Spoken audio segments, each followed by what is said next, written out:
Welcome to ILTV on the hour. We're live in Israel, bringing you the biggest headlines from the region. I'm Sivan Raviv, and today is day 703 of the war in Gaza.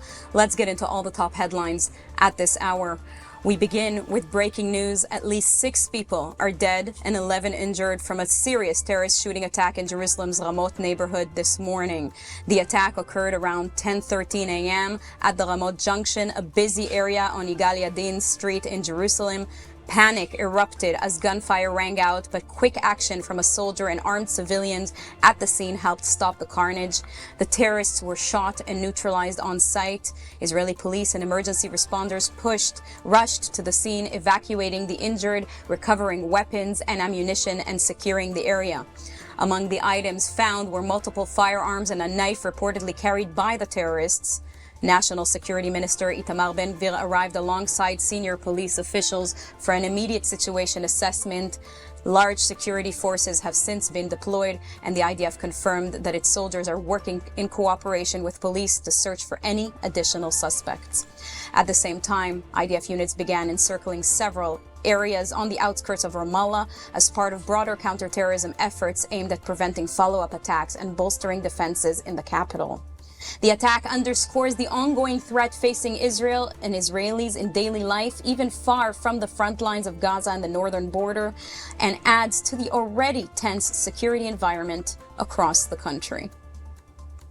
Now, footage from the scene shows chaos and panic as Magen David Adom paramedics rushed to treat the injured. Multiple emergency units and Jerusalem district police teams flooded the area, quickly locking down the intersection and securing the perimeter. An investigation is now underway into the identities and affiliations of the terrorists. Officials have not yet confirmed whether the shooting was coordinated or if other suspects were involved. Police are urging the public to avoid the area while security forces continue sweeps to ensure there is no secondary threat. We will continue to update on this as more information comes along. In the meantime, let's take a look at this footage from inside a car which was driving on that specific road. We can hear the gunshots and see people running away as the terrorist attack unfolded. Take a look.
And those were the gunshots heard on scene from a recorded camera from a car.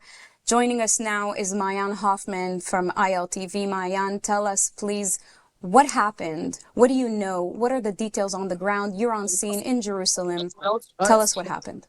Sure. So I've been here for just a little over an hour, and now the scene is starting to break apart. Traffic is resuming, but it was a scene of complete chaos this morning as the two shooters opened fire on a very populated area. This is a bus stop where not 100, 200, but sometimes 300 civilians are gathering in the morning to take their commutes to work and to school and to study in yeshivas. It's a very ultra-Orthodox area, as you mentioned in your report.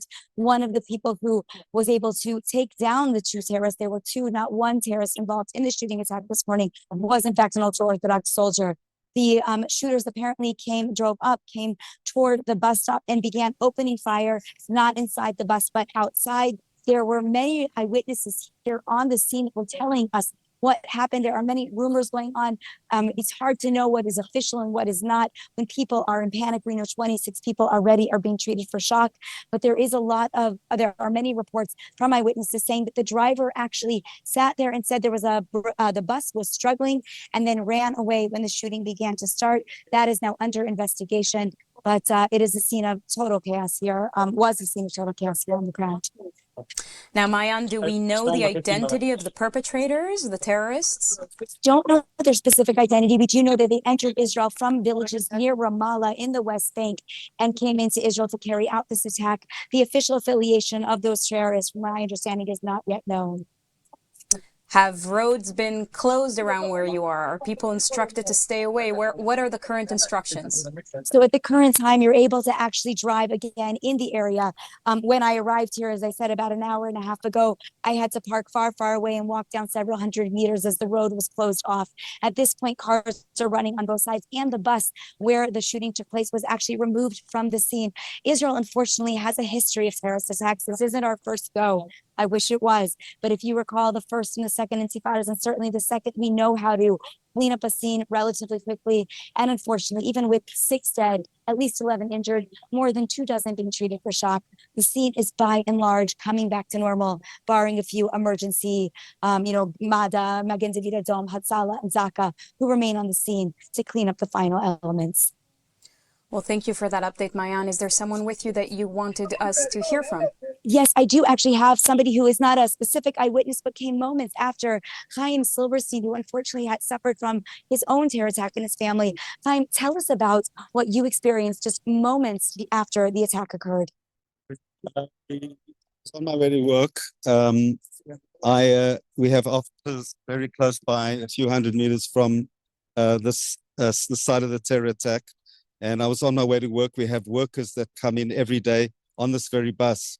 And so I was very concerned and worried that some of my workers might have been on the bus. There was mayhem here, a lot of confusion and fear. And fortunately, the medical services, the police and the security services came here very quickly and, dealt with the situation.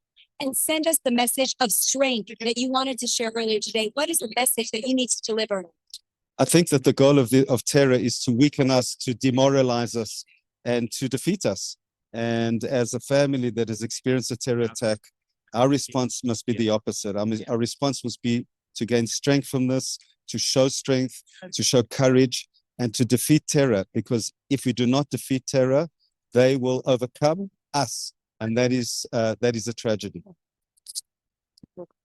Well, Chaim, thank you so much for those words.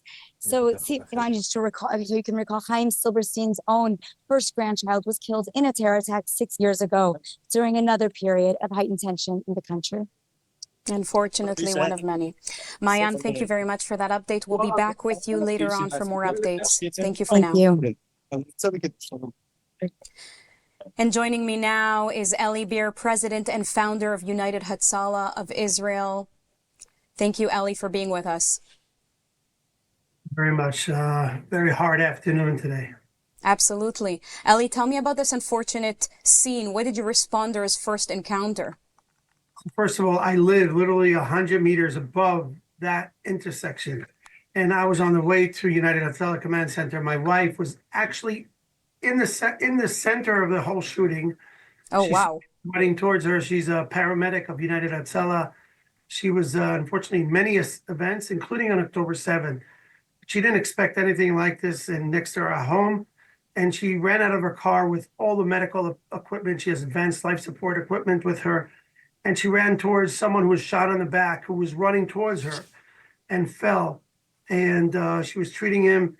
This person had a bullet in his back next to his heart. She saw the wounds. She was treating that person. And then an ambulance of United Hatzalah that arrived immediately, a volunteer, and actually a Muslim volunteer of ours, Ahmed, who came just randomly. He was on the way to Jerusalem and he passed by Ramot. They put the patient in the back of the ambulance. Then they had another victim that they were screaming, stop, take the other victim. So they took 2 seriously injured people in that ambulance. My wife, I saw her going into the ambulance when a lot of victims were still running around. We had victims that were running from the bus towards anywhere they could hide. The problem was that there were traffic everywhere, so no one could run anywhere. And the bus was full of bullets. I wasn't sure if the terrorists are still in the bus when I was there or eliminated already, but we were treating people there. Unfortunately, we saw the dead people on the floor right away. We knew we can't help them, but there were a lot of people that we could help and we were helping. And we not only treated them and saved their lives on the field, but we also helped evacuate them to the hospitals. Our volunteers are still there now. Our psychotrauma is still there. I just left the scene. I just came here to the command center of Hatzalah because we have volunteers who are doing the psychotrauma treatment, the resilient treatment. A little boy with autism, he was missing. He ran out of the scene. He was with his father, and he just ran out of the area, and they couldn't find him for over an hour. They were searching him. We had volunteers searching for him. They found him, and now our teams of psychotrauma, including our relief dog unit, the canine psychotrauma unit, are helping to treat this little boy. What can you tell me about the unfortunate repercussions of the terrorist attack? How many are injured and how many have passed by now? Well, unfortunately, we had 4 people killed on the spot, and another person died in the hospital, and around 11 people were seriously injured, or we're not exactly sure the situation of them right now because they're treating in different hospitals, and they have other people. I think we were just informed of one additional person who has died. Unfortunately, it's very, very sad to see this situation. It brings me back. It brings me back to the awful days of Jerusalem during the terrorist attacks in the 2000s and even the 90s. When I remember these things happening, I met one of our volunteers there. He gave me a big hug. He lives in Ma'ale Adumim. He came to help, and he said, "I just started volunteering just a short time ago in United Hatzalah because my daughter was in this Barra attack. My daughter is in the restaurant," and he says to me, "I promised myself one day I'm going to go save lives." Thank God his daughter's alive, and she has 6 children today. But he came to save lives with us. I was hugging the volunteers. A lot of the volunteers needed emotional support. I met one volunteer of ours that was one of the first to be in the October 7th, treating people near the Kfar Aza gate. And he said he was like, it brought him back to the days of October 7th. This is really hard for us, the people living in Jerusalem, to see this. United Hatzalah, even so, we are paramedics, EMTs, doctors. It's still very hard to cope with these situations. It's not so simple. Absolutely. And I applaud you and your responders, certainly your wife today. Please tell her that we applaud her courage. And hopefully everyone, those who were wounded will recover safely. Thank you very much, Eli Beer. Amen. Thank you. And with us now to discuss the meaning of these latest events is Lieutenant Colonel in Reserves Maurice Hirsch of JCFA. Thank you, Maurice, for coming in. Maurice, this attack marks the most serious shooting in Jerusalem in quite a while. What do you think this tells us about the evolving threats from inside the city and from within Israel? I think we have seen over the last few months really a growing tension in Judea and Samaria, this drive of Hamas, of Palestinian Islamic Jihad, of Fatah, of the Palestinian Authority, all trying to drive terror all over the area. We saw just last month the ISA reporting that it managed to avert a number of substantial terror attacks and really an ever-growing number of terrorist attacks, and that we're seeing all the time. I think in the background we have to put into our minds that for the Palestinian mindset, terrorism pays. That's what the message that they got from President Macron in France, that at this very moment as we speak, Mahmoud Abbas is visiting with Keir Starmer in London. This is a prize for terror. Instead of saying that these are people who promote terror, who invoke terror, who incite terror, who even reward terror, Mahmoud Abbas, as he sits there today with Keir Starmer, is also going to pay substantial rewards to the family of these 2 murderers. This is something that the world has now, the international community has now rewarded terrorism over and over again. So why would the Palestinians stop? Why would they not carry out more and more terrorist attacks, which they want to do anyway? But now they've got that international backing as the UN session looms closer. I think we're going to see even more and more terror attacks because it simply pays. Now, Maurice, do you believe an attack like this was expected, or were Israelis caught off guard this morning? Well, I think the security forces have been expecting attacks like this all the way along. There is intelligence that has been gathered. There are these constant warnings of really imminent terror attacks that come up. I think that it's very, very difficult in that area. We're talking about two terrorists that came from Ktana and Kubebe, if I understand correctly. That's really the area of South Ramallah, this side, the southern side of 443, coming into that very porous security zone through Ramot, where we've seen a number of terrorist attacks. And so this, I think, was something which is very much expected. I don't know whether it's possible to prevent all of these attacks. The attack happened at a bus stop today, and it involved passengers. We saw footage earlier of all the people on the street, on the bus stop, running away. What can Israeli security forces do you think, in terms of preventing incidents like this?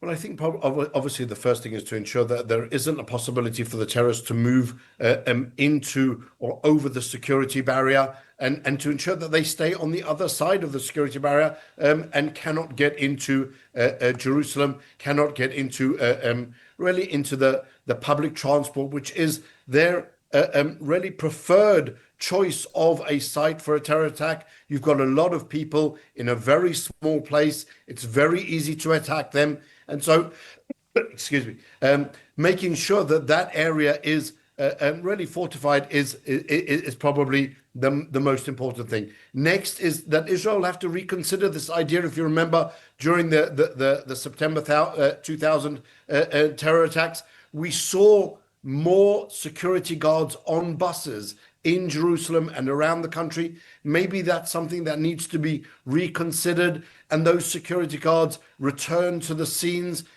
We need to see more policemen on the streets in Jerusalem, whether it be Magav, the border police, or just the blue and white policemen. These are all things that need to be done in order to ensure that even if the terrorists do manage to get into Jerusalem, they cannot then carry out the terror attacks without being immediately met with the force that's required to neutralize them. I mean, that leads me to my next question. How realistic is it to detect such plots? We know that the Israeli intelligence is constantly warning and thwarting many planned attacks such as this one, but there are always those who will get away. Unfortunately, that's a reality all over the world, and even more so in Israel. Terrorists who are determined to carry out terrorist attacks, who have no value for life, not for their own lives, and certainly not for the people that they intend to murder, will always find a way to get to some type of a target. And the question is, what can you do? Can you ever ensure that there will be zero terrorist attacks? I think the terror attacks that we've seen around the world, London, France, even in Turkey this morning, I think we saw another terrorist attack. These are things which unfortunately you cannot prevent 100%. And it's just a question of trying to mitigate the damage as it comes along. That's unfortunately the reality. So now let's put this into context. With the ongoing tension driven by the Gaza war and the rising unrest in the West Bank, how does this incident fit into the broader security environment affecting Israel's stability? This is really a continuation of October 7. We have to understand that October 7 was not a territorial war. It was a jihadi war. And this is what we're experiencing wherever it be around the country. We're experiencing that same drive for jihad, that same drive to really destroy, dismantle entirely the Jewish country. That's the drive of Palestinian terrorism, and it's being rewarded on the one hand by the international community, financially rewarded by the Palestinian Authority. And so that's the environment that we're really trying to fight against. Useful idiots like Macron who think that this is a territorial argument when it really isn't, and the incitement of the Palestinian Authority. On the other hand, Hamas and its jihadi drive in the middle as well. I really think that this is a situation that we're going to see terrorist attacks. I don't think we should necessarily overestimate the implications of this specific attack. There are already substantial anti-terrorist operations going on in Judea and Samaria, and possibly will see some extra activity in the coming days and weeks. But I don't think that this is going to be another terror attack which really changes the entire reality. It possibly may be something which will fit into that wider project of and question of what are we doing with the Palestinian Authority? What are we doing with Judea and Samaria going forward towards the recognition of this non-existent Palestinian state? What should Israel do? How should Israel respond? Should it be the application of Israeli law? Should it be dismantling the Palestinian Authority? Should it be taking full security control for all of Judea and Samaria and getting rid of the Palestinian Authority's so-called security forces, which I wouldn't be necessarily surprised to hear that at least one of those who carried out the attacks was a member of the security forces. We've seen that in the past. It may not necessarily be the case this time, but I wouldn't be surprised. And so that's really the security environment that we're in. I don't think that's going to necessarily change in the near future. So do you see a direct connection between the intensity of the IDF's operations in Gaza and in the West Bank and, rising threats within Jerusalem's Arab community, for example?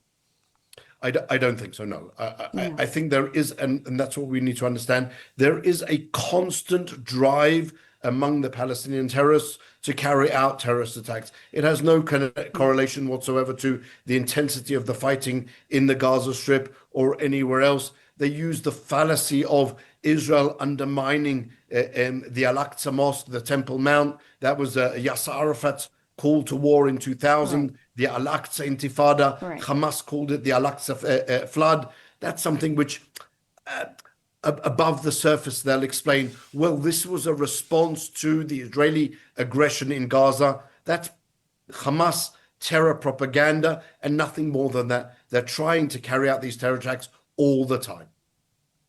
Well, Hamas, we know, has repeatedly declared its intention to destroy Israel. How does that ideology feed into or inspire lone actor attacks or organized efforts, within Israeli cities? You're absolutely right. Hamas has, as part of its charter, it's declared war on Israel. It's desired to destroy Israel in its entirety. But we cannot, and I apologize that we're going back to this, we cannot discount the same ideology, the same policy, the same really fundamental outlook on Israel that is held by the Palestinian Authority, that is driving this terror, that is educating generations of Palestinians to hate, kill, and be killed, and then be rewarded.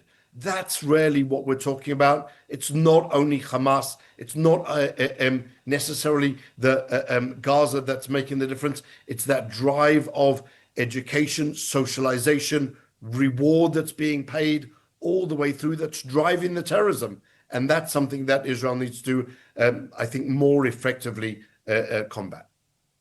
Well, of course, we know that even prior to October 7th, there were paid stipends for terrorist families if a terrorist perpetrated an attack against Israelis by the Palestinian Authority. So you're absolutely correct in that, and the educational materials as well in the Palestinian Authority. Now, do rising incidents inside Israel's urban city centers, does that threaten political support for the war or for operations in Gaza and the West Bank, or could they heighten the determination behind military efforts? I think what's going on in Gaza that we also have to understand is that Israel is committed now, I think, to finishing Hamas, unless the suggestion made by President Trump for the release of all the hostages and then a personally guided negotiations between Israel and possibly Hamas to end the war is something that's going to happen. Otherwise, we're going to see, I think, forwarding of the war in Gaza, getting more into Gaza City. I think the IDF is already controlling anywhere between 20 to 40% of Gaza City, and that is expanding all the time. This obviously is putting Hamas under a tremendous amount of pressure. It's one of their strongholds, final strongholds that are being really being taken away from them. We're seeing the IDF acting in the manner that you fight wars. For example, we saw just a few days ago a tall tower block being attacked. It was a block that was used by Hamas for Right. gathering intelligence. It was, under the laws of war, a completely legitimate target. It was surrounded by cameras. It had Hamas officers in the building itself. That's what Hamas does. And now we're seeing Hamas losing many of these really substantial assets that it was relying on in order to fight against Israel and to prevent the takeover of the Gaza City. And we're seeing now actually very smart attacks by Israel, focusing on those potential, really potential targets that could be used and are being used against us, and already neutralizing them on the way. I would fear that we're going to see in Gaza, in the Gaza City, in the not too distant future, some type of mass casualty event. It's something that Hamas will specifically engineer. It's not going to be something that Israel creates. It's not going to be a result of Israel's operations. Hamas will engineer this really, I think, a scene of devastation in order to bring about much more criticism of Israel. We've seen that they are preventing the Gazans from leaving the Gaza City. They're actively shooting some of the people who are trying to get out. And so now they're going to try and create another event like the El Ahli hospital at the beginning of the war to ensure that this going forward is something that Israel will be vilified for, even though it will probably have at the moment nothing to do with Israel, but rather a booby trap building that they will kill the Gazans in order to really garner the international vilification and the international support. Now, we know that some of the Israeli public would like to press for the war in Gaza to continue so that Hamas is eradicated, and terrorism in the West Bank as well, of course. And then there are those who wish for it all to stop, certainly because of the hostages. Do you think incidents like this morning, terrorist attacks within Israel's cities, could they potentially intensify the pressure on policymakers to escalate operations in Gaza and the West Bank? So I think the policy makers fully understand that even though we have this possible suggestion from President Trump for the release of all of the hostages, I think anyone who understands the modus operandi of Hamas, the ideology of Hamas, knows that that is not a true option. Hamas will never give up on its insurance policy, which is the hostages, which are the hostages. And so moving forward, we can try and work out different situations around that. And obviously, everybody would like to see the war end today. The hostages released already today. But Absolutely. there isn't some type of magic trick that we can do to implement that. And therefore, the reality on the ground is that there is no other choice other than finishing the war in Gaza with the defeat of Hamas, and to release and free the hostages, as many as possible. That's the only way forward. And then we also have to discuss what we're doing with Judea and Samaria moving forward. It's the same Hamas that exists in Judea and Samaria. It's the same Palestinian Islamic Jihad. It's the same PFLP. It's the same Fatah. And they have that drive to carry out the October 7 massacre again and again and again. I mean, for those who haven't yet seen it, there was a poll from a Palestinian pollster who asked the Palestinians whether they thought it was right for Hamas to launch the October 7 massacre. 6 out of 10 of the Palestinians in Judea and Samaria said that Hamas was right to launch the October 7 massacre. And that's even after almost 2 years of death and destruction. That's unfortunately what we're dealing with. And that's something which also has to be taken into account. Maurice, Hirsch, thank you very much for all of this valuable input. Thank you. Thank you very much for having me. So that's a wrap for this edition of ILTV. As mentioned, we have a serious terrorist attack in the city of Jerusalem on a busy street. We're seeing the results of 6 people dead and at least 11 injured thus far. We are here following the story, and we'll be back to provide more updates live from Israel and here in the heart of the Middle East. I'm Sivan Raviv. Thank you very much for watching.